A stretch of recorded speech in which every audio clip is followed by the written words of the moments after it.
네. 그래서 이렇게 무한함조차도 별로 느끼지 않고 도망치는 루진의 모습이 루진의 가치를 더 떨어뜨린다. 도스옙스키 소설이니까.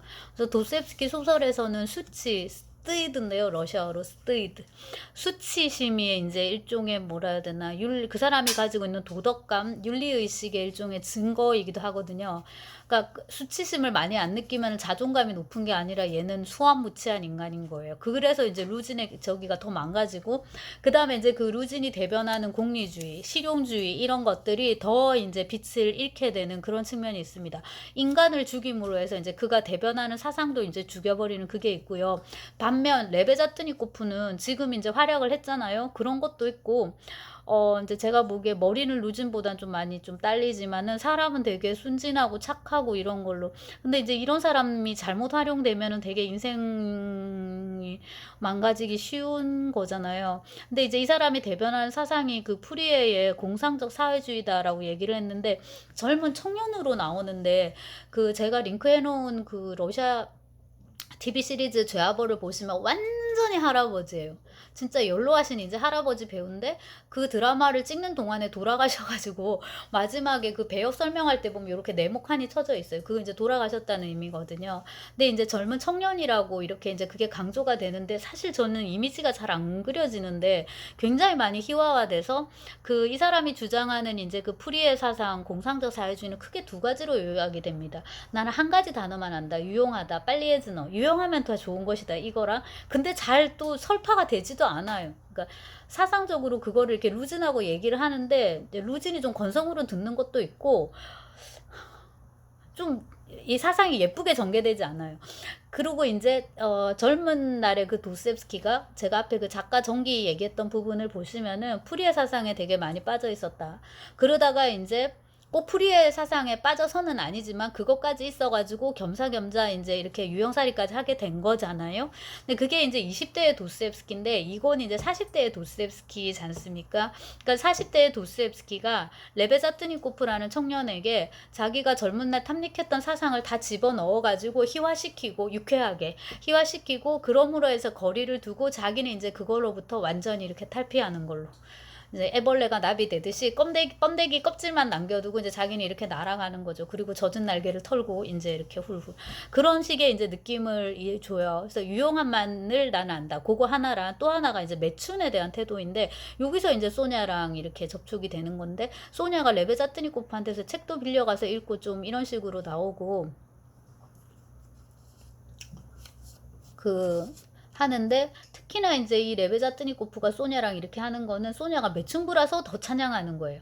그러니까 당신은 이러이러한 매춘을 행함으로 해서 그 여성을 성적인 억압으로부터 해방시키고 어쩌고 저쩌고. 근데 이제 이렇게 말하는 거에 악의가 있지 않기 때문에, 계속 말씀드리지만 인물 자체는 되게 선하다, 선하게 이제 설정이 됐는데, 이 정도 되면은 인지 기능이 그러니까 지능이 낮다고밖에 볼 수 없는 거잖아요. 가족과 동생들을, 어린 동생들을 먹여 살리기 위해서 그 별로 하고 싶지 않은 일을 억지로 그렇게 힘들게, 그것도 치욕적인 그런 일을 하고 있는 여성한테 여성 해방을 하고 있다, 여성 해방의 선두에 서 있고 당신은 뭐 선구자고 어쩌고 저쩌고 이렇게 얘기한다라는 것 자체가 또 그렇고, 그 다음에 이제 그거가 루진하고 얘기를 하면서 루진이 또 되게 막 그거를 비웃거든요. 근데 사실 더 멀쩡한 건 루진인데, 얘기하는 거를 들어보면. 그러니까 그리고 이제 그 레베자트니코프가 얘기를 하는 게, 이렇게 서로가 이제 성적으로 되게 자유분방해지고 모두가 다 같이 사는 거예요. 서로 소유하지 않고, 남녀가 서로 소유하지 않고, 그런 식으로 이제 다 같이, 다시 남녀를 서로 소유하지 않고, 그러니까 독점적인 사랑이 아니라 같이 공동체적인 그런 사랑을 하는 거예요. 그럼 아이는 어떻게 됩니까? 내가 누구 남자의 애를 가졌는지도 몰라. 그리고 태어나면은 그 아이는 애비가 누군지도 모릅니다. 그게 오히려 더 좋아요. 왜냐하면 이 아이는 국가의 그 아이거든요. 그래서 이 아이를 또 우리가 다 같이 키우는 거예요. 그래서 레베자트니코프가 얘기하는 걸 들으면 되게 웃기다 싶은데, 이게 사실은 샤를르 프리의 멋진 신세계에 보면 나오는 내용이더라고요. 그래서 보면은 이건 너무나도 돈키호테 같은 사상이고, 사람은 좋아 보여, 그쪽도. 사상은 되게 그렇긴 한데, 이게 막 사상적으로 뭐가 있어 보이지 않는데, 그 시대 사람들은 이런 걸 꿈꾸었구나. 근데 그러저러한 이제 그런 몽상적, 그러니까 마르크스가 몽상적 사회주의라고, 이거는 유토피안 소셜리즘이다, 유토피아에 불과해라고 말한 이유를 알겠는 게, 이제 그게 가능할 것 같지도 않고.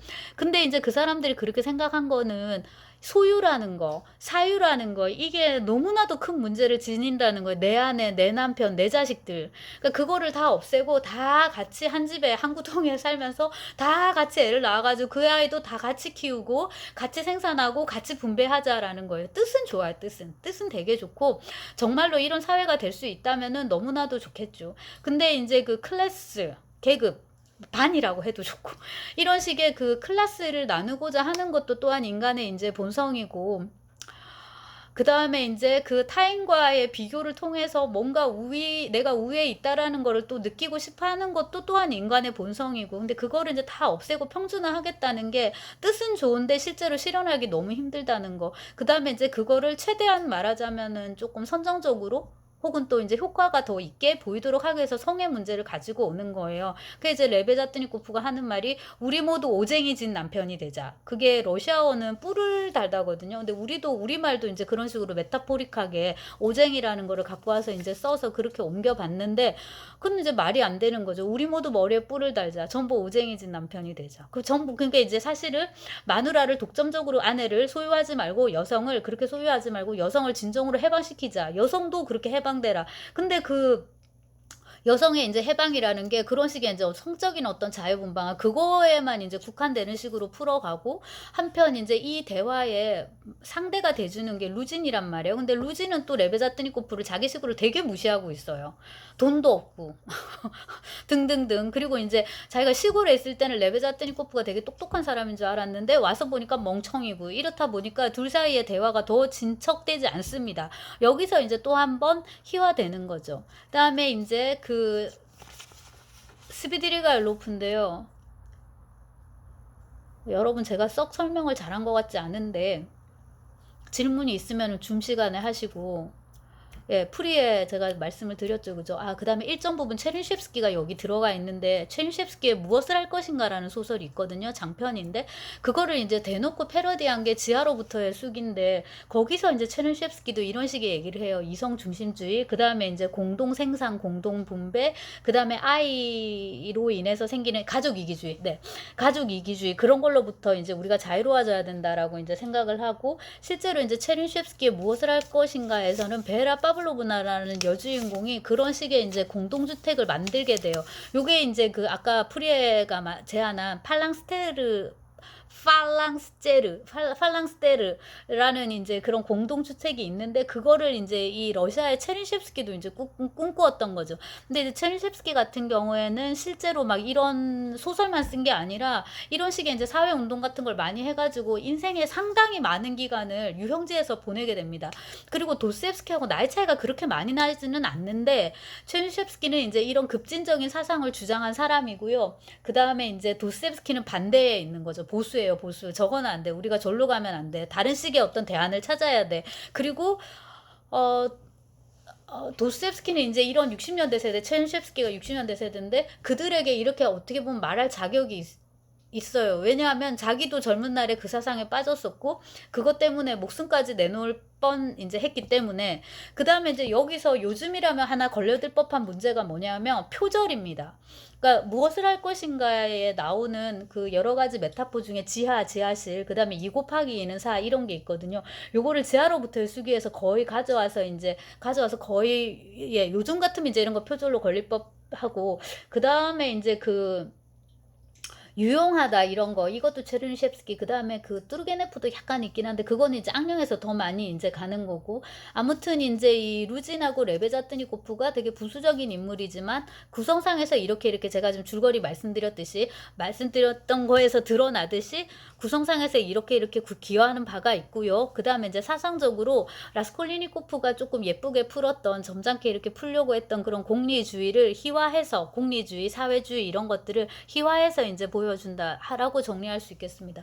근데 사실 얘들이 다 다른데, 공리주의, 실용주의, 사회주의가 세분화하면 다 다른데, 이 도스옙스키 소설을 읽는 데는 이제 제가 편의상 또 제가 잘 몰라서 이제 뭉뚱거려서 이제 설명을 했고요.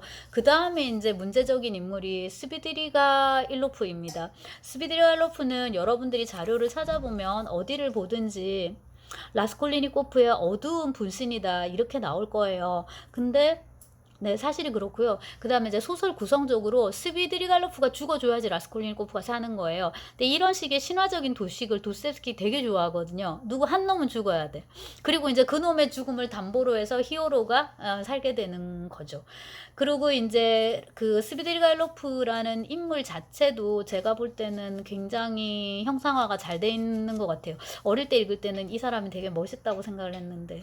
네. 3부가 끝날 때 이제 등장을 했죠. 그 라스콜리니코프가 긴가민가 이렇게 꿈을 꾼 상황에서, 할머니 꿈을 꾼 상황에서 눈을 떴더니 파리가 앵하고 나타나면서 제가 다시 찾아왔습니다. 아르카지 이바노비치 스비드랄로프입니다. 이러면서 제 소개를 하죠. 이렇게 얘기를 하거든요. 그리고 이제 4부로 넘어가가지고 이제 얘기를 하게 되는데, 여기서는 그냥 외모가 나이보다 젊어 보이고 어떻고 저떻다 이렇게 묘사를 하는데, 나중에 그 라스콜리니코프가 이 사람을 자세히 봤을 때 있잖아요. 그때 이 묘사하는 거를 보면은 뭔가 굉장히 투머치인 거야, 투머치. 나이에 비해서 너무 젊어 보이고, 얼굴도 너무 뽀얗고, 또 너무 하얗고, 볼도 또 너무 발그스레하고, 머리카락도 지금 50살이면 요즘 개념으로는 심지어 60인데 머리카락도 하나도 안 빠졌어요. 그래서 머리카락도 빽빽하고, 이게 뭔가 그 아름다움이 유쾌함을 불러일으키는 게 아니라 어딘가 좀 악마적이고 되게 부정적인 그런 느낌을 주는 인물로 이렇게 묘사가 되고 있고, 그 다음에 그 이 사람이 라스콜리니코프하고 3번을 만나게 되는데요. 이렇게 대면해서 얘기하는 게, 첫 번째는 이제 이 사람이 라스콜리니코프를 찾아온 아까 그겁니다. 그 3부 끝에서 찾아와서 이제 4부에서 이렇게 얘기를 하는데, 그렇게 하고, 이제 두 번째는 까츠리나 이바노브나가 이제 죽고 난 다음에 이제 그때 이제 또 한 번 만나게 되고요. 그 다음에 마지막엔 이제 6부 한 번 더 이렇게 해서 총 3번을 만나게 되는데, 첫 번째 만남에서 되게 웃긴 게, 이게 이제 이른바 도스옙스키식 만남의 시작인 거예요. 주인공과 분신의. 뭔 말이냐면, 우리는 오늘 처음 만났지만 우리 둘이가 야거디 아드노브 볼리아, 그러니까 한 밭에서 나는 딸기들, 초록은 동색, 우리가 동일자라는 거를 서로 알아봐요. 그래서 너무나도 깊이 들어가고 대화가 오래 하고 말도 많고, 그 다음에 처음 만났는데 서로 다 너무 알고 있고, 보통 사람이라면 하지 않을 그런 대화를 거침없이 하고, 서로의 치부를 건드리고 너무 무례하고 거의 뭐 꺼져 주시지 뭐 이런 식이고요. 그것도 스비드랄프도 마찬가지입니다. 이렇게 이제 당신의 메시가 어쩌고 저쩌고, 옛날 번역에 그러니까 누이 동생이 어쩌고 저쩌고 쭉 얘기를 하다가, 그거는 뭔가 지금 관심사인 거죠. 얘가 온 거는 두냐 때문이니까. 마르파의 장례식을 치르자마자 이제 두냐를 손에 넣기 위해서 온 거니까, 또 두냐 오빠인 라스콜리니코프를 만난 이유는 당연히 라스콜리니코프를 통해서 이제 두냐한테 접근하기 위해서인 거니까, 오히려 이거는 이해가 돼요. 근데 보통의 사람들이라면 하지 않을 법한 이야기를 하는데, 그게 이제 뭐냐면은, 마르파 페트로브나 빠시샤에 마르파 페트로브나가 나를 찾아온다, 방문한다, 벌써 3번이 나왔다, 죽은 사람이. 자, 그 다음에 필립이라는 이제 하인이 있었는데, 얘도 또 한 번씩 나타나나 봐요. 그러니까 이제 라스콜리니코프가 듣다가 이지츠크 독도로 의사한테 가보시오 이렇게 얘기를 하거든요. 나도 내가 아픈 건 안다고. 그리고 정신이 온전한 사람이라면 저 세계와 접촉할 일이 없겠지만, 사람이 정신이 흔들리면은 저 세계와 접촉하게 된다, 하는 일이 잦다, 그럼 확률이 높아진다라고 얘기를 하는데, 자, 요 대목. 그러니까 이제 스비드리갈로프는 이 소설에서는 비중이 요거밖에 되지 않지만, 나중에 이제 이반 까라마조프로 가면 이게 엄청나게 이제 커질 텐데요. 바로 이 대목. 그러니까 정말로 귀신을 보는 건지, 마르파 페트로브나의 귀신이든 필립의 귀신이든 그 하인이거든요. 그걸 정말 보는 건지, 아니면은 스비드리갈로프가 정신이 이렇게 이제 조현병이죠, 요즘식으로 말하자면. 그렇게 돼가지고 어떤 환영을 보는 건지, 그거를 이제 애매하게 이렇게 이제 썼는데, 뭐 이거 저거 두 개일 수 있는 거고요. 이런 얘기를 처음 만난 사람한테 이렇게 한다는 거, 이것도 되게 이제 재미가 있는 대목 중에 하나고, 우리에게는 왜 영원이라는 것이 항상 이해할 수 없는 관념처럼 뭔가 거대한 대단한 것처럼 떠오르지 않습니까? 하지만 실제로는 그렇지 않고, 그게 시골 목욕탕에 이렇게 거미줄이 쳐져 있는 그런 모습이라면 어떨까요? 라는 식의 이제 독특한 내세관을 피력을 합니다. 요거 여러분 2권에 27쪽인데 요거 되게 재밌거든요. 요거 꼭 한번 이제 찾아보시고요.